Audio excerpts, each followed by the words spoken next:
Bienvenidos a todos a este vídeo donde vamos a hablar sobre las claves para escribir una obra maestra. Si estás aquí es porque eres escritor y quieres mejorar, quieres escribir esa obra por la cual los lectores te recuerden. Antes de empezar a entrar en materia, quiero presentarme. Soy Isabel Montes, escritora, editora y fundadora del grupo editorial Angels Fortune Editions, pero también soy una soñadora que vio cumplido su sueño el 19 de abril de 2013, día que presenté mi primera novela, El día que conocí a Gibran. Para llegar a ese momento tan especial de todo escritor, tuve claro lo que tenía que hacer: formarme como escritora. ¿Y por qué? ¿Por qué tomé esa decisión? Porque escribir es una profesión y como tal debemos de dominar las técnicas que nos van a hacer diferenciar de un simple escribano a un gran escritor. Cuando me puse en marcha para escribir mi segunda novela, di un paso más en mi formación. Aparte de dominar las técnicas narrativas, tuve claro que tenía que aprender de los grandes y seguir mi instinto. ¿Por qué aprender de los grandes? Tenemos que leer a esos escritores que ya están arriba para que nos enseñen qué técnicas han utilizado y qué diferencias han hecho dentro de lo que ya está establecido. También hay que seguir nuestro instinto. Los editores siempre nos van a ayudar a mejorar nuestras obras, pero tenemos que recordar que nuestra obra es única y es nuestra. Puede que en algún caso algún editor te haga cambiar alguna escena o te haga ampliar. Escúchale, es importante la visión de un profesional, pero siempre recuerda que la obra es tuya. Dicho esto, vamos a pasar de lleno ya a las claves que tienes que dominar, las claves que son los que te van a diferenciar como un gran escritor. La primera clave que tienes que tener muy clara y que tienes que dominar es algo que nos dijo Henry James: Show me, don't tell me. Muéstralo, no lo digas. Esto es lo que diferencia a un escribano de un escritor. Esto es lo que hace marcar la diferencia de un escritor. ¿Qué ejemplos podemos ver para que entiendas mejor a lo que me refiero? Aquí lo tienes. Si nosotros decimos la frase Pedro estaba muy triste, estamos viendo tristeza como concepto por el adjetivo. Pero si decimos que Pedro no paraba de llorar, estamos mostrando esa imagen a través de una imagen. Si decimos Pedro era muy pobre, pobreza es lo mismo, es un concepto por adjetivo. Pero si estamos diciendo que Pedro dormía en la calle, vestía harapos y se alimentaba de mendrugos, lo estamos mostrando. Esto es lo primero que todo escritor debe de dominar. Cuando te sientes a escribir tu gran obra, siéntate, escribe, suelta tus ideas, pero después repasa y haz hincapié en que muestres las cosas al lector, no se las digas. ¿Cuál es la siguiente clave que tenemos que tener claro? Conocer a la perfección los tipos de narradores y elegir con el que te sientas mejor escribiendo. Cada uno de nosotros, cada escritor, se siente más suelto a la hora de elegir un narrador. Yo particularmente prefiero escribir en primera persona, aunque tenemos que tener claro que cada narrador tiene sus características y no nos podemos saltar de ellas. Tenemos que elegir con la que nos sintamos mejor. ¿Qué nos dice un narrador omnisciente? Para un escritor que empieza, es el narrador que mejor le viene. ¿Por qué? Porque el narrador omnisciente lo puede ver todo, lo puede sentir todo, lo escucha todo. Con este tipo de narrador no vas a cometer errores.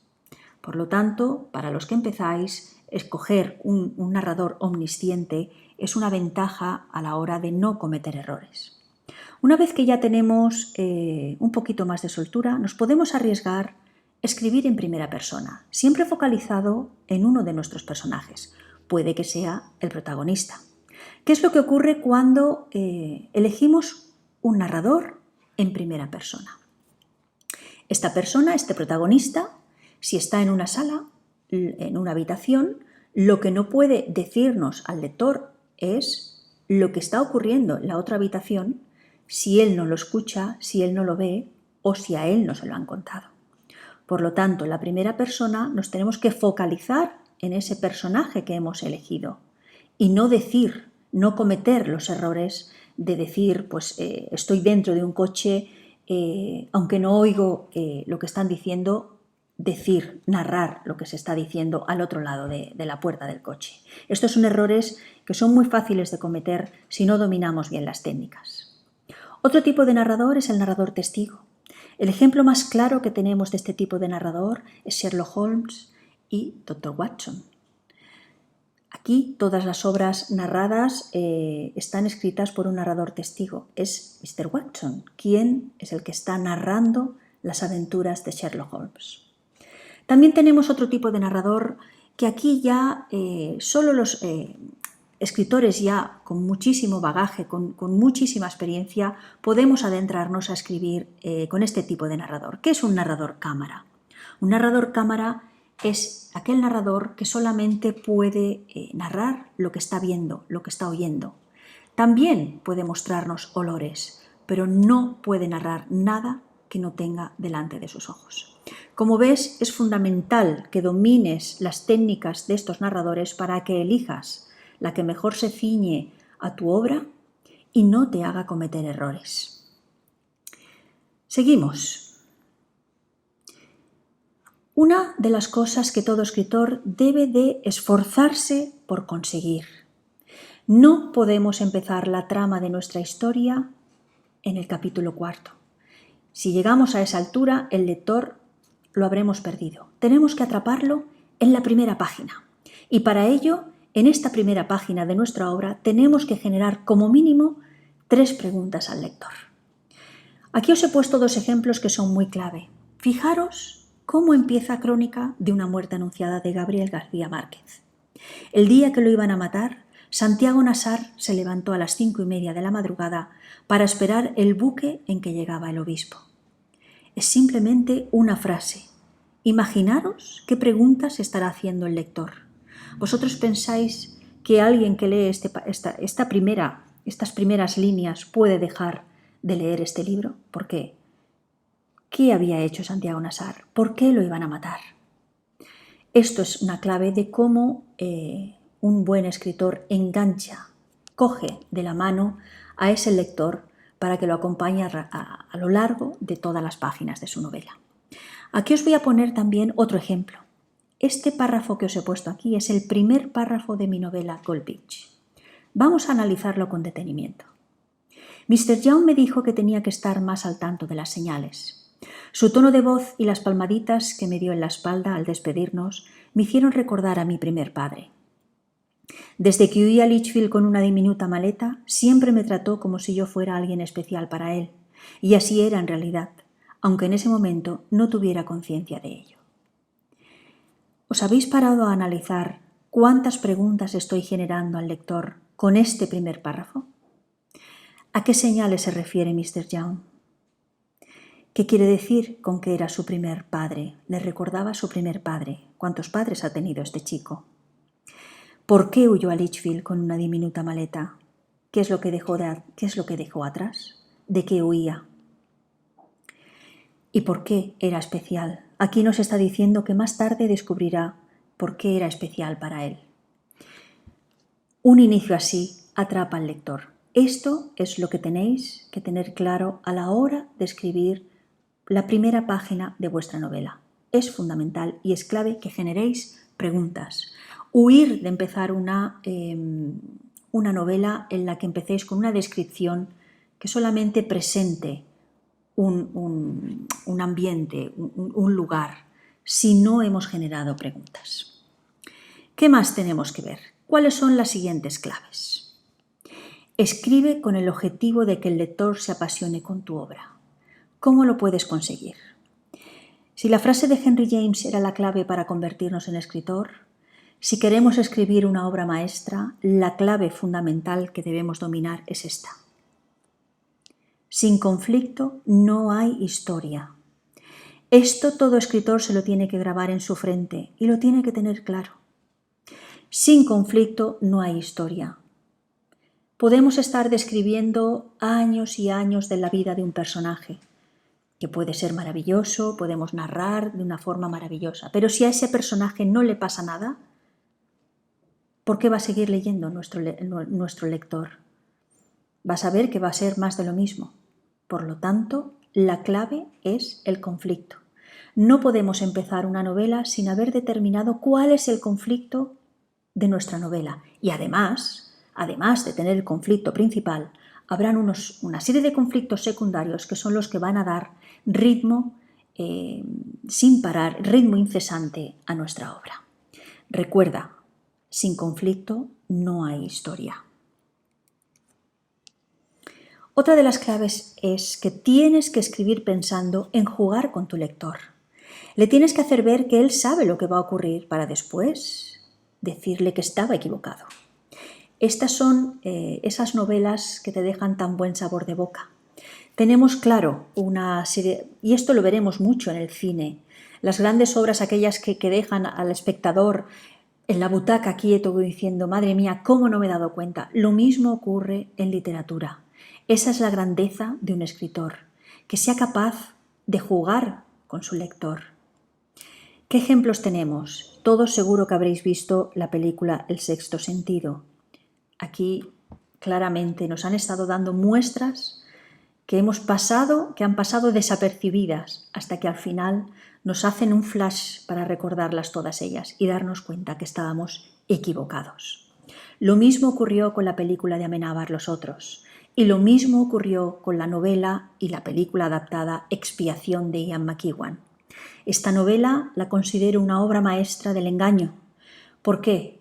Porque el autor, el escritor Ian McEwan, jugó con el lector, pero no solamente jugó con hacerle ver unas cosas que luego no eran ciertas, jugó con los sentimientos del lector. Si no la habéis leído, os la recomiendo para que entendáis las claves del éxito. Seguimos. Esfuérzate en analizar si lo que ve tu mente también lo ve el lector en sus descripciones. La mente del escritor es brillante. No nos hace falta cerrar los ojos para ver en nuestra mente, en nuestro interior, ese paisaje que estamos describiendo. Lo que tú tienes que hacer como escritor es analizar si todo lo que tú estás viendo se lo estás mostrando al escritor, se lo estás mostrando al lector. ¿Qué sería del Señor de los Anillos si el lector no hubiera podido ver con claridad dónde ocurría la trama? Tenemos que ver lo que nuestros ojos están viendo. Tenemos que verlo, tenemos que mostrárselo al lector y él lo tiene que ver. Si no, nuestra obra carecerá de esa empatía con la que el lector se va a sentir. No va a sentirse dentro de nuestra historia. Una clave es de que tú tienes que asegurarte de que todo lo que estás mostrando, tu lector lo va a ver. Ojo con experimentar. No experimentes si no dominas las técnicas narrativas. Y si aún así quieres experimentar, pide ayuda a un editor para que corrija tu obra a medida que la escribes. ¿A qué me refiero con experimentar? Las novelas, ¿por qué están escritas siempre en pasado? Están escritas en pasado porque están narrando hechos que ya han ocurrido. Muchos escritores deciden escribir en presente. Cuando escribimos en presente hay como una especie de rechazo, porque no estamos acostumbrados. Yo no digo que no sea correcto y que no haya obras escritas en presente que sean correctas, pero si no dominamos la técnica no nos podemos arriesgar con estos temas. Lo mismo ocurre cuando queremos escribir una obra completa como si fuese un monólogo interior. Cuidado porque los monólogos interiores pueden generar al lector tal atasco de ideas que pueden abrumar esa lectura. Si quieres experimentar, date tu tiempo, domina la técnica y siempre ponte en las manos de un editor. Otra de las claves que no podemos fallar y que todo escritor debe hacer antes de ponerse a escribir su obra maestra es documentarse, pero documentarse en todo. No podemos cometer errores. Imagínate que no dominas el golf y estás describiendo una escena de golf donde no dominas ni la terminología ni nada de lo que conlleva este deporte. ¿Te imaginas que tu obra caiga en las manos de una persona que practique el golf y cuando lea esa descripción que estás haciendo y vea que te has equivocado, qué dirá? ¿Qué escritor es este? ¿Cómo es posible que esté escribiendo esto si esto no es correcto? Lo mismo ocurre en una novela histórica. No podemos narrar hechos históricos si no nos hemos documentado al pie del detalle. Ojo con esta documentación previa. No podemos cometer errores, jamás, porque esto romperá la credibilidad que el lector tendrá sobre nosotros. Nunca ningún lector volverá a coger un libro donde haya visto errores garrafales en algún tipo de documentación. Ten en cuenta esto, documéntate antes de empezar a escribir tu obra. Y otra de las claves fundamentales, si tu obra da de sí, es que te guardes siempre una sorpresa final. Las mejores lecturas son aquellas que ya piensas que se ha solucionado todo y al final hay un giro inesperado que es el responsable de que el lector cierre el libro con una sensación de satisfacción. Esfuérzate en conseguir esta sorpresa. Hazle ver al lector que eres capaz de jugar con él. Ábrele con esta sorpresa una puerta a tu siguiente novela, que ya busque en Google si enseguida has escrito esa segunda parte o si hay alguna novela más tuya. Esto lo conseguirás cuando consigas dar estas claves, cuando consigas dominar las claves que aquí te he dicho, y esa sorpresa final siempre será esa guinda para el pastel. No dejes de escribir hasta que escribas tu obra maestra. Eres un escritor, tienes que dominar las técnicas, tienes que practicar, practicar y practicar. No descanses hasta que saques a la luz esta obra por la que todo lector te recordará. Aquí me tienes para que te ayude en todo lo que tú necesites en tu profesión de escritor. Cuenta conmigo para ayudarte en todo. Gracias y hasta la próxima.